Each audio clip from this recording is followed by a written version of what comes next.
So these are the identities that we looked at in yesterday's notes, the notes that we just finished up the very end of today.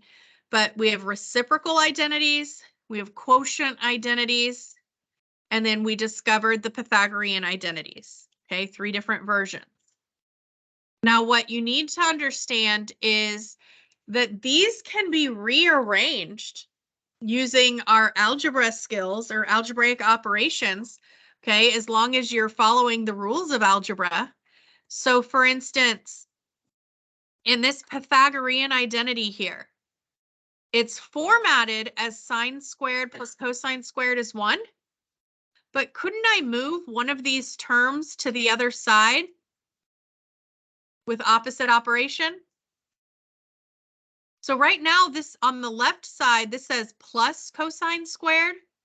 If I wanted to move it over, what would I have to do? Subtract it. So if I did 1 minus cosine squared of theta, what would that be? Leave me with on the left? Just the sine squared of theta. So that is also true. That's also it's a different variation of this same identity, right? Y'all see that? So you can do that with any of these. You can move terms across the equal sign within your identities to reformat them, rearrange them. It doesn't change the fact that they're still true. Okay. The same thing would be true for something like the reciprocal. If I wanted to get secant out of the denominator, what would I do to move it to the other side?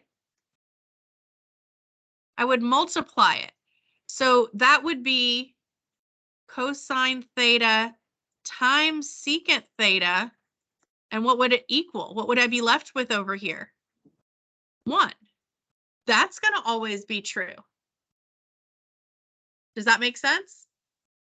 So your identities can be rearranged. That's something you need to understand, that you're allowed to rearrange them and they'll still hold true. Good? Okay. So what we're going to do first today is we are simplifying expressions. We want to be left with a single term or number and without a denominator. Okay, and we're going to use algebraic operations and those trig identities listed at the top of your page. Okay, so for number one strategy that's very common, you won't use it every time, but a lot of times you can use this strategy of putting all of your trig functions that are not sine or cosine in terms of sine or cosine. Because every single one of them, if you look up here, if I have secant, I could rewrite it as 1 over cosine, right? If I have cosecant, I can rewrite it as 1 over sine. If I have tangent or cotangent, I can rewrite it using one of these, right? So oftentimes, if you get everything to terms of sine or cosine, you can start making a lot of simplifying and reducing work, okay? So that's what I'm going to do in this first one. I'm going to replace cotangent with its quotient identity of cosine over sine. So I'm making that substitution. Substitution was one of the algebra skills you reviewed on Monday's Delta Math, right? Okay, so we're substituting something we know is equivalent. Okay, if you want to make a note of why you were able to do that, that's a quotient identity. I use the quotient identity to make that substitution. Okay, I'll try and keep things color coded up here. So all my quotient identities, I'll highlight in pink. Okay. Now what can I do? Now that I've made that substitution, how does that help me?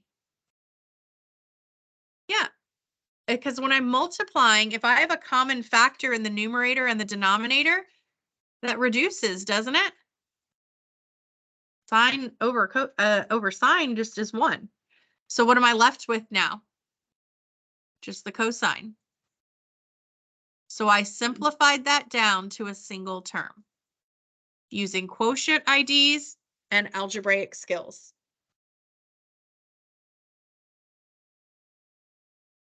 Okay, what about in number 2? Does anything jump out at you? There is cosine in both the top and bottom, but you can't cancel it. Why? Because that has a plus sign there, right? We are able to cancel here because this was multiplication. Okay, you can't cancel these cosine squareds because this one is part of an expression. It's not a factor, okay? It's part of an addition expression. So we can't reduce that. Anything else jump? Everything's already in terms of sine and cosine, so I can't use the strategy I used a second ago. Anytime you see your trig function squared, though, what identity should that make you think of? Pythagorean. The Pythagorean IDs, all of the trig functions are squared, right? So looking at these Pythagorean identities, do you see anything?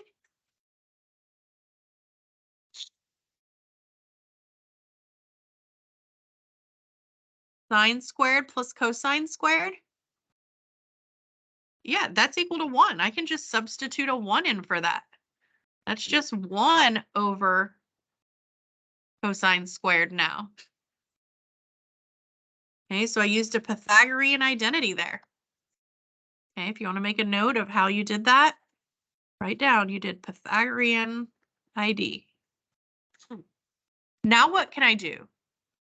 I don't want a denominator. Say it again.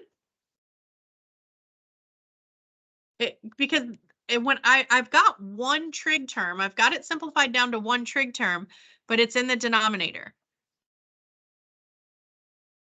1 over cosine is the same as what? Secant.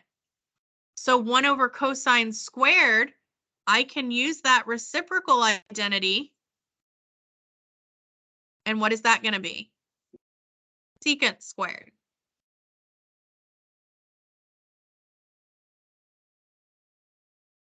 So I got it simplified down to a single term without a denominator. So if you want to make a note of what we used Pythagorean identity, and then we used reciprocal identity.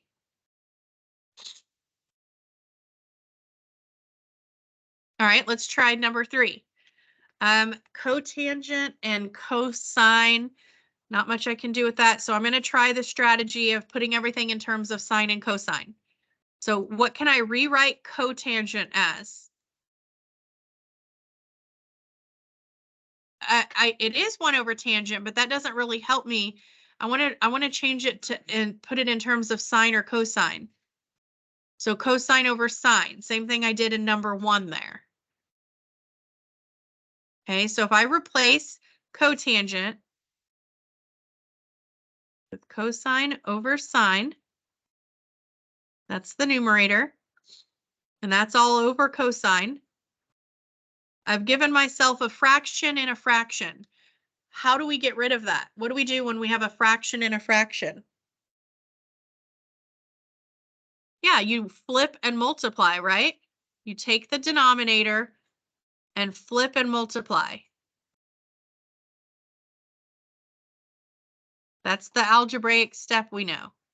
So instead of cosine, if I flip it, it becomes 1 over cosine, doesn't it? And I'm multiplying it now. So it's not in the denominator anymore. I moved it up here as the reciprocal. So now what do you notice? Yeah, I've got cosine in the numerator times this cosine in the denominator that will reduce. So that leaves me with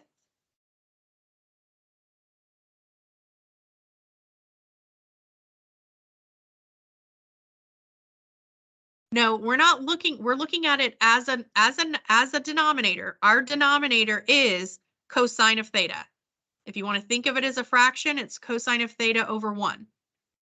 So when you flip it, it's 1 over cosine.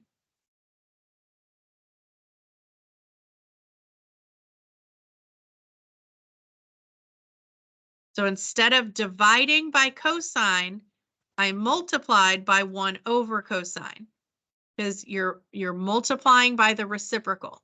Does that make sense? Now I'm not done. I don't want a denominator. I want to leave this as 1 over sine. What can I change this to so that I don't have a denominator? Cosecant. The 1 over sine is equivalent to cosecant. So here I used the quotient ID. I did algebraic work, reduced, left with this, and then I used the reciprocal ID.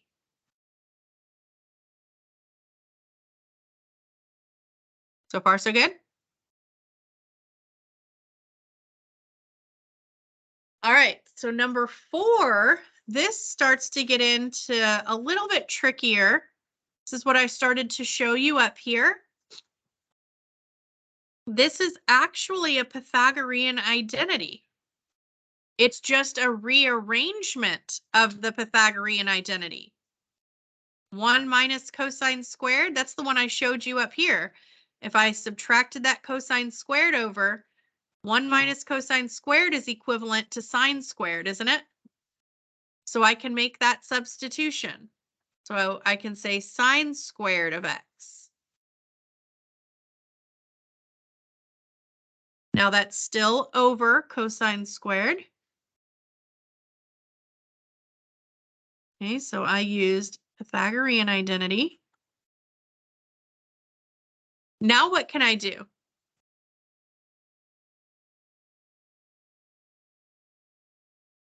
That's it, yeah. Sine over cosine is tangent. So sine squared over cosine squared is tangent squared.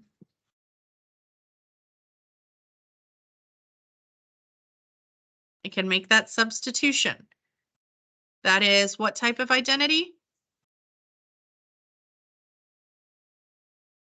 Quotient.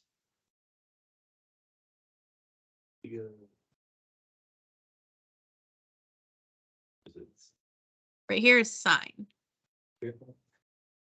The Pythagorean identity, sine squared plus cosine squared is 1. I can rearrange it by subtracting the cosine to the other side. So then it becomes 1 minus cosine squared equals sine squared. I am 2. 1 minus cosine squared is sine squared. Those are equivalent to each other. It's just a rearrangement of this identity. There's another way you could rearrange this. How else could this one be rearranged? Instead of subtracting the cosine over, I could subtract the sine over, right? So another way that this could be written is 1 minus sine squared would be equivalent to cosine squared. So all 3 of those are the same identity, they're just rearranged. Does that make sense?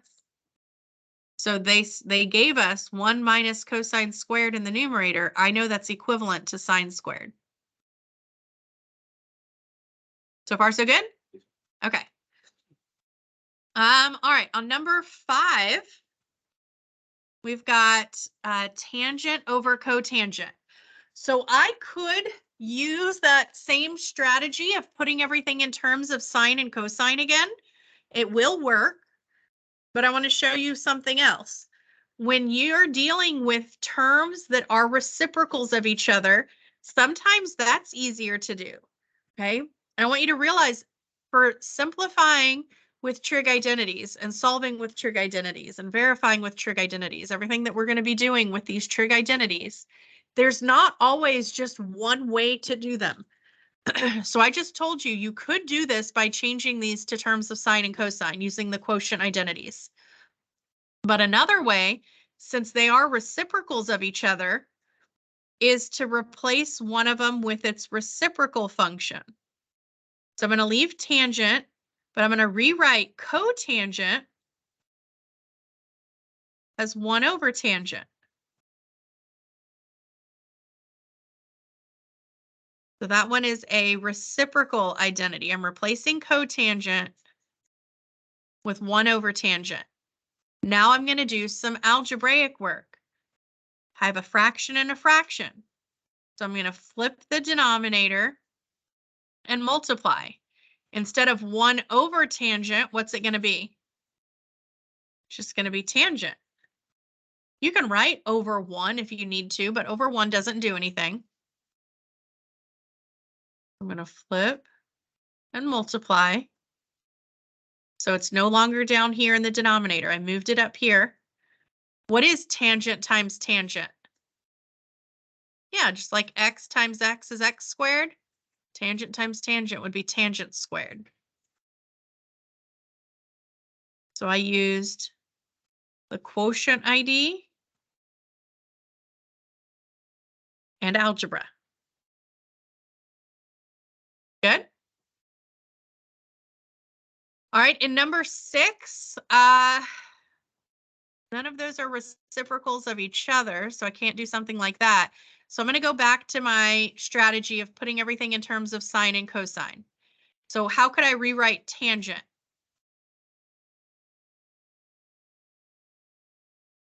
Sine over cosine?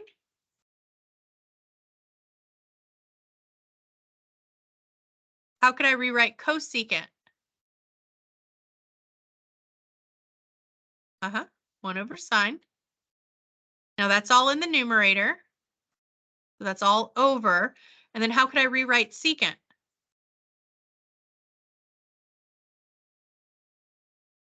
So I used the quotient ID here. And I use the reciprocal ID. I use 2 different reciprocal IDs here. So let me see. Oh, my pen is being very laggy. Hang on. Come on. Here.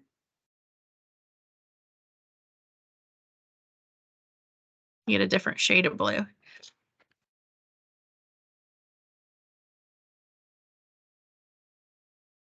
Okay. Now I'm going to do some algebra because I've got fractions within fractions and I don't like it. So I'm going to take my denominator, I'm going to flip it and multiply. So instead of divided by 1 over cosine, I'm going to multiply by cosine. Very good. It's lagging again. Come on.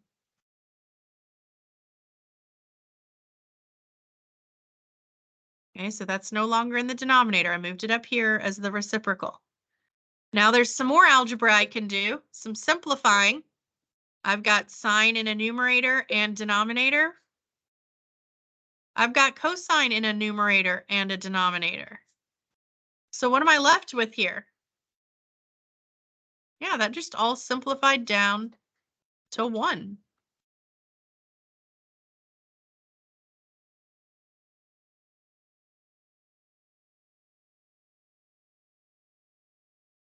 Now 7 and 8 get into some different algebra we haven't practiced yet here.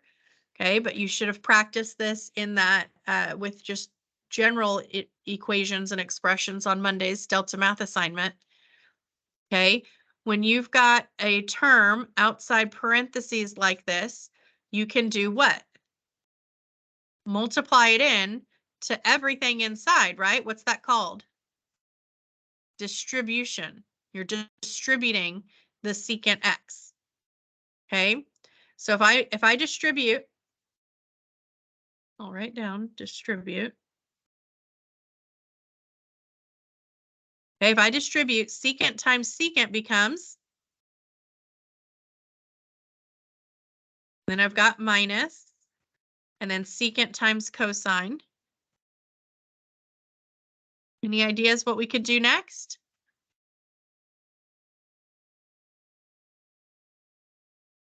What's the relationship between secant and cosine?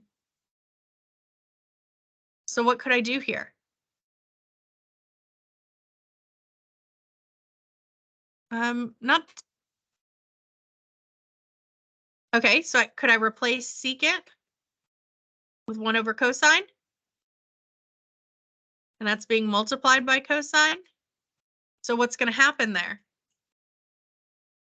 Yeah, the cosines end up reducing. So that's using the reciprocal identity. Secant is 1 over cosine. But do y'all remember what I told you up at the top of the page? That's really just a rearrangement of your reciprocal ID. I said if you wanted to, you could multiply the cosine over to the other side, right? And you'd have cosine times secant equals 1. That's going to work for any of these. If you are ever multiplying reciprocals by each other, you're going to get 1, which that's what this step shows, is that that's the reason you get 1. But if you understand that relationship after a little bit more practice, you would be able to skip this middle step here and go straight from secant times cosine is 1. Does that make sense? Because that's the reciprocal identity. Okay, so we used reciprocal identity. Now what's secant squared minus 1? Whenever you see your trig function squared paired with a 1, what type of identity do you think that's going to be? Pythagorean. So go back and let's look at the Pythagorean identities and see what that's supposed to equal. Secant squared minus 1. Okay, so if I rearranged this one that has secant squared in it, if I subtracted this 1 over, what does that leave me with on the other side? Tangent squared. So secant squared minus 1 is tangent squared.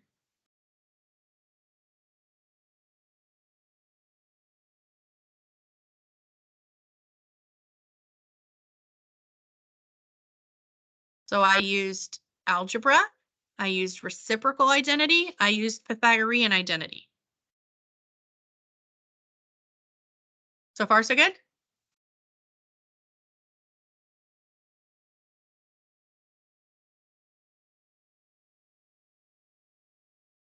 This one right here. Oh, right here. The secant equals 1 over cosine. So if I multiply cosine to the other side, that just leaves the 1 over here. So cosine times secant is 1. I showed that as an example earlier, but I could have done it with any of the identities. Sine times cosecant is going to equal 1. Tangent times cotangent is going to equal 1. Does that make sense? Okay. They're just rearranging the reciprocal identity. Yes. That's just a rearrangement of this middle Pythagorean identity. Tan squared plus 1 equals secant squared. If I subtract that 1, it's a plus 1 when it's on the left. If I move it to the right, it becomes minus 1. So then it's secant squared minus 1 equals tangent squared. I didn't see that. Thank you. That's all right. All right.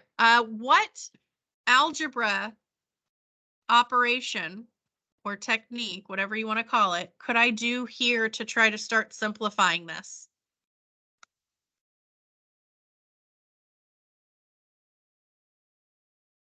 I could start with some trig identities first, but it's going to be easier if I do a little bit of algebra first to simplify. Because, say that again, Zach? I can't combine like terms because when things are being multiplied, it's like this is all together, right? And this one's all together. And they're not the same because this one has cosecant squared. This one has secant and cotangent. This one has cotangent cubed and secant. So there are some common terms, but they're not like terms that I can add or subtract. But they do have common terms. So what can I do? Think about that word common.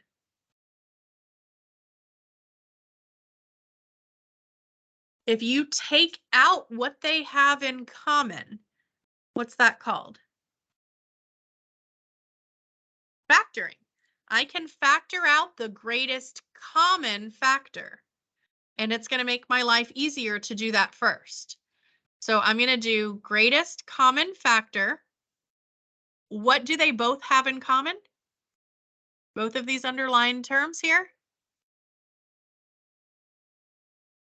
Yep, they both have cotangent and they both have secant. What's the highest power that they both have of each of those? Yeah, just the first power. Even though this one over here is cotangent cubed, the other term only has it to the 1 power. So that's the most I can take out is 1 cotangent. I don't know what my mouse, like my little pen is doing. Here we go. Are you going to work? No, you're going to keep moving on your own.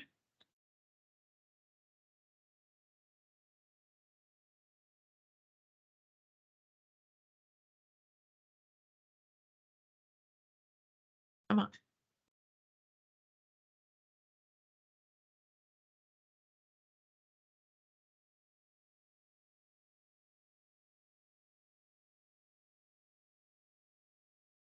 Let me try turning this off and back on. Hang on.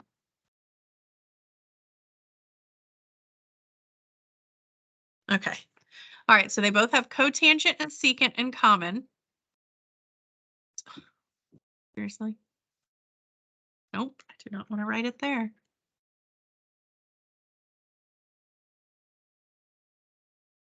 think something's interfering with this Bluetooth. Okay. We've got cotangent and we've got secant. And then in parentheses, we put what's left in each term, right? If I take out the cotangent and the secant, what am I left with here? Cosecant squared minus, and then here, yeah, the secant is gone and one of the cotangents is gone, so there's still cotangent squared left.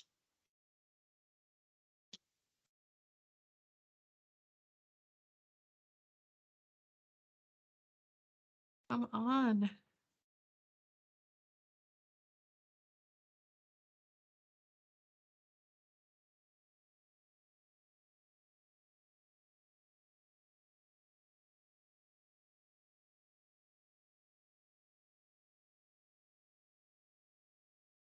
Okay.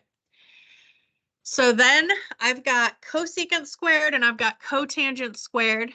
That should make me think up to my Pythagorean identities. Here's cotangent squared and cosecant squared. If I want them on the same side of the equation, couldn't I subtract the cotangent squared over?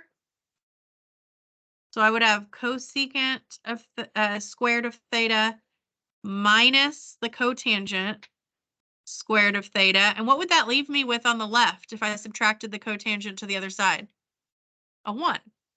So cosecant squared minus cotangent squared is 1.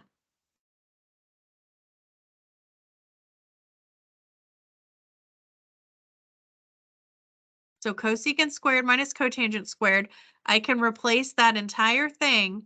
That's just a 1. And it's being multiplied by this other stuff, right? Y'all agree? But it's just being multiplied by 1. So do you actually have to show times 1? No. So it essentially just drops off, right? So that drops off. I've just got cotangent times secant. So for those two, I'm going to try to put them in terms of sine and cosine. So that is cosine over sine for the cotangent.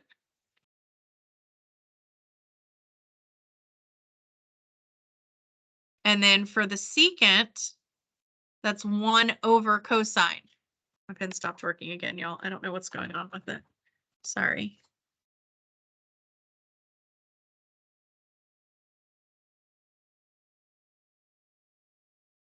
Seriously? There it goes. Come on.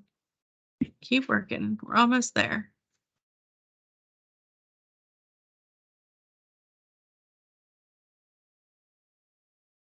Okay. I'm just going to try using the touch screen on the computer here. You'll just bear with me if it's kind of ugly handwriting because I'm using my fingertip. I don't have like a thin tip stylus now. Try.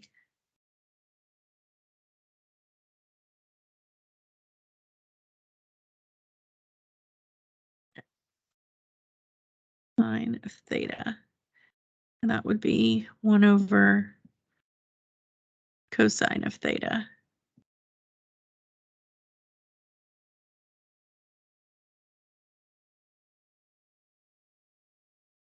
So that's a reciprocal ID. And that's a quotient ID. And what's going to happen there? Cosines are going to reduce. And you're going to be left with, which is, oh my gosh, I just wrote like 3 ones. Fantastic technology today. We're left with 1 over sine, which y'all said is just cosecant. Is everybody okay with that one? Okay.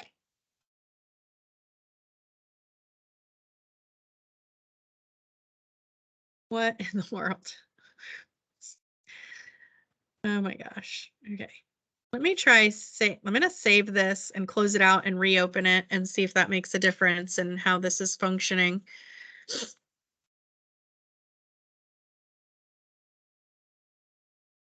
Go ahead and flip to the back side. We're going to start talking about verifying trig identities. And when you verify trig identities, that is simply proving. So that first blank there, that's going to be proving.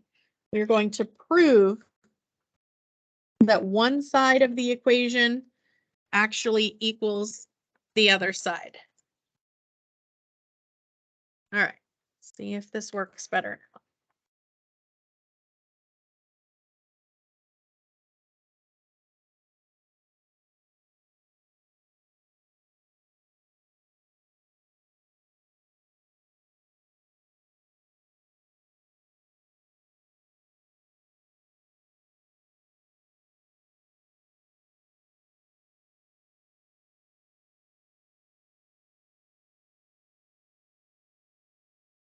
All right, so verifying is proving one side of the equation is equal to the other. I don't know why this is highlighted. There we go. Get out of there.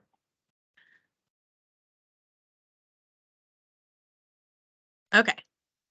So typically you're going to pick the more complicated side to work, and you're going to manipulate it using your identities and your algebraic operations until it matches the other side of the equation.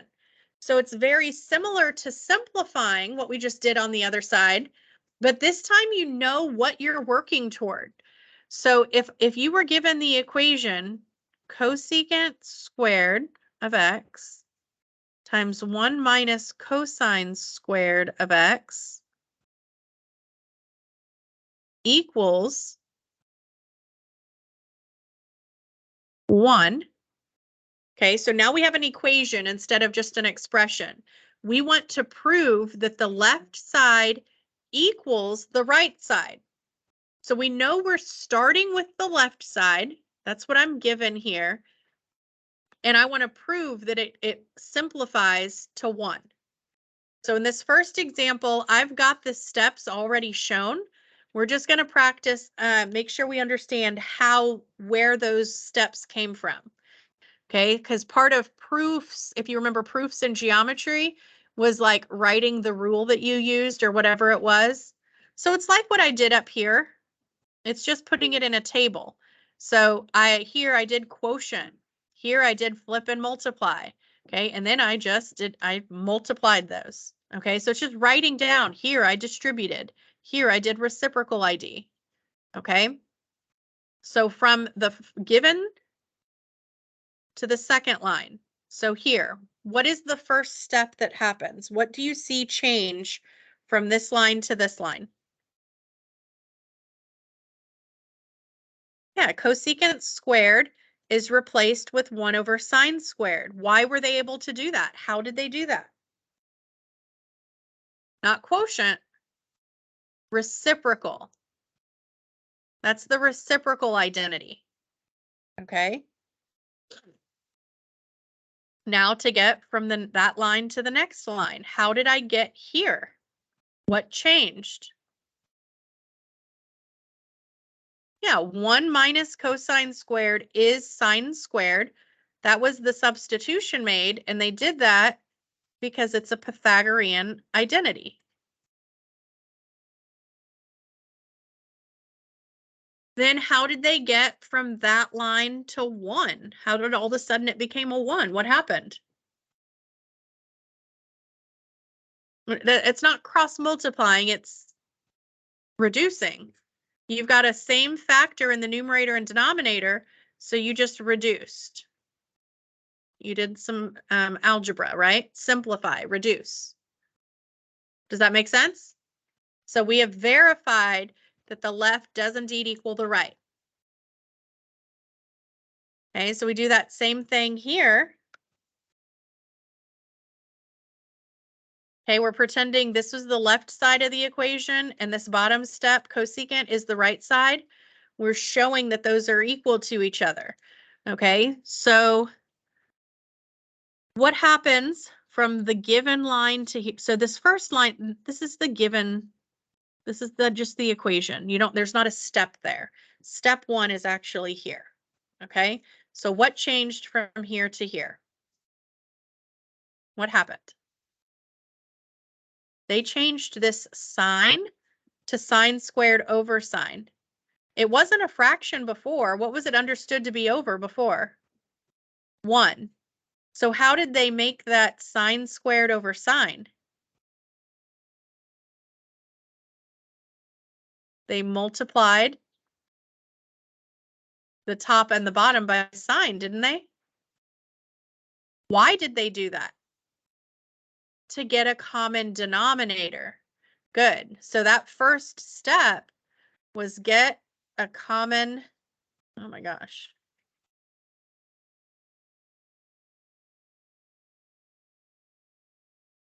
Get a common denominator. Now that you have a common denominator, you can add the fractions, right? Isn't that what they did from here to here? They were 2 separate fractions and they combined it to 1. So add or combine fractions.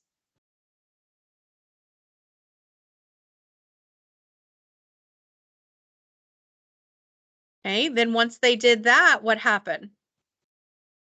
How did they get the numerator to go from this to 1? That's the Pythagorean ID. And then how did it go from 1 over sine to cosecant? That's the reciprocal ID.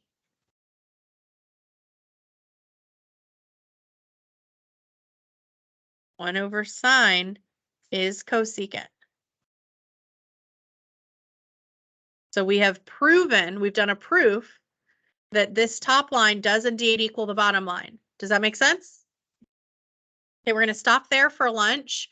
And we're actually, during advisory, going to finish this out so it can all be done, because I'm going to be in a meeting tomorrow and y'all are going to have some practice to do while I'm in my meeting.